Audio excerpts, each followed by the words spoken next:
വെടിക്കെട്ടുപുരയിലേക്ക് എത്തിച്ചേരാൻ കഴിഞ്ഞിട്ടില്ല. ഇപ്പോഴും സ്ഫോടന ശബ്ദം അവിടെ നിന്ന് കേൾക്കുകയാണ്. സ്വാഭാവികമായിട്ടും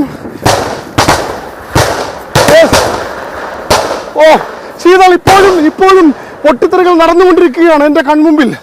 ആ വെടിക്കെട്ടുപുരയുടെ മുഖമാണ്, വെടിക്കെട്ടുപുരയുടെ മുൻഭാഗമാണ്. അവിടെയാണ് കുഴിമിന്നലുകൾ പൊട്ടിക്കൊണ്ടിരിക്കുന്നത്. അവിടെയായിരുന്നു കാലത്ത് ഞാൻ വന്നപ്പോൾ വെടിക്കെട്ടിന്റെ സാമഗ്രികൾ, പ്രത്യേകിച്ച് സൾഫർ ഉൾപ്പെടെയുള്ള വെടിയിപ്പ് ഉൾപ്പെടെയുള്ള കാര്യങ്ങൾ പൊടിക്കാനും ഉണക്കാനും വെച്ചിരുന്ന സ്ഥലമാണത്. അതാണ് ആ മുൻഭാഗം. അതിന്റെ ഈ ഭാഗത്ത് കുഴിമിന്നലുകൾ വെച്ചിരുന്ന ഭാഗമാണ് ഈ തീ പിടിച്ചിരിക്കുന്ന ഭാഗം. അവിടെയാണ് ഇപ്പോഴും തീ അണഞ്ഞിട്ടില്ല. അവിടെ നിന്നാണ് പൊട്ടിത്തെറികൾ കേൾക്കുന്നത്. കുഴിമിന്നലുകളാണ് ഈ പൊട്ടിത്തെറിച്ചുകൊണ്ടിരിക്കുന്നത്. അതിന്റെ പിൻഭാഗത്തെ പുര പൂർണ്ണമായും കത്തി നശിച്ചു. ഇപ്പോൾ പരിക്കേറ്റ ഒരാളുമായി സ്ട്രക്ചറിൽ ആംബുലൻസിലേക്ക് ആളുകൾ അവിടെ നിന്ന് വരികയാണ്. പൂർണ്ണമായും രക്ഷാപ്രവർത്തകർക്ക് അവിടേക്ക് എത്തിച്ചേരാൻ കഴിഞ്ഞിട്ടില്ല. നമ്മളിവിടെ ഇവിടുത്തെ 45 പേരോളം ഇതിനകത്തുണ്ടെന്നാണ് രക്ഷപ്പെട്ട ഒരാൾ പറഞ്ഞത്. എത്ര പേര്? ഈ എവിടുന്നാണ് ഇത് തുടങ്ങുന്നത്? എവിടുന്നാണ് ഇത് കാണുന്നത് അറിയാമോ? ഇല്ലില്ല, നമ്മൾ വീടിനകത്തായിരുന്നു. പെട്ടെന്ന് ഭയങ്കര സ്ഫോടക ശബ്ദം. അപ്പൊ അവര് ഇടയ്ക്ക് ഇവിടെ ടെസ്റ്റ് ചെയ്യാൻ കൊണ്ടുവരും. അതാണ് ആദ്യം ഓർത്തത്. പക്ഷെ പിന്നെ ഭയങ്കര തീയും ഗ്ലാസുകളെല്ലാം പൊട്ടിത്തകരുന്ന ഒരു സ്ഥിതിയായിരുന്നു. പക്ഷെ അവിടെ ഇരുന്ന തൊഴിലാളികൾക്ക് മാത്രമാണ് കലാപറ്റ്.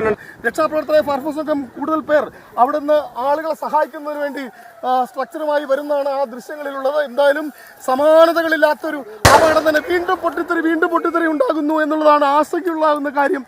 പ്രത്യേകിച്ചും ഈ വെടിക്കെട്ടുപുരയുടെ മുൻഭാഗത്താണ് ഇപ്പോൾ കുഴിമിന്നലുകളും മറ്റും അവിടെ ആ ഭാഗത്ത് ശേഖരിച്ചു വെച്ചിട്ടുണ്ടായിരുന്നു. അവിടെയാണ് ഈ പൊട്ടിത്തെറി ഉണ്ടായിരിക്കുന്നത്.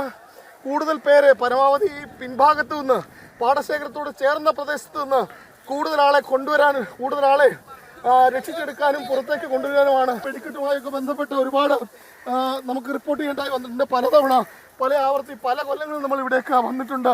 പക്ഷേ ഇത്തരത്തിലുള്ളൊരു സംഭവം ഇത് ആദ്യമാണ്. ഇന്ന് രാവിലെ തന്നെ നാളത്തേക്ക് എടുത്തു വെക്കാനുള്ള വെടിക്കെട്ടിനെ കുറിച്ചുള്ള സ്റ്റോർ ചെയ്യാനുള്ള കാര്യങ്ങളൊക്കെ എടുക്കാനായി ഇവിടെ വന്നിരുന്നു. ഇവിടുത്തെ തൊഴിലാളികൾ എത്രയോ വർഷമായി പരിചയത്തിലുള്ള ആളുകളാണ്. പ്രത്യേകിച്ച് 49 കൊല്ലം ഈ വെടിക്കെട്ട് രംഗത്ത് ചുമതലയുണ്ടായിരുന്ന ഒരു ആളുണ്ടായിരുന്നു. അദ്ദേഹവുമായി സംസാരിക്കുന്നു. അദ്ദേഹം കഴിഞ്ഞ തവണയും നമുക്ക് വേണ്ടി പാട്ടുകളൊക്കെ പാടി തന്നിരുന്നു.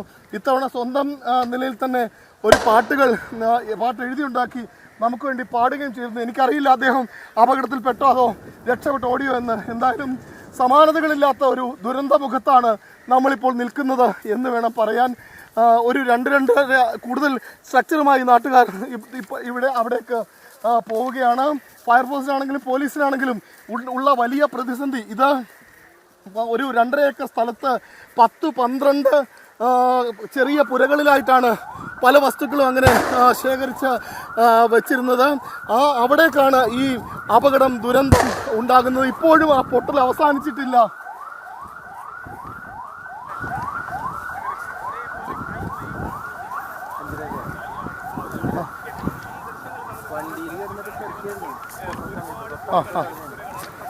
യെസ് ആണ്.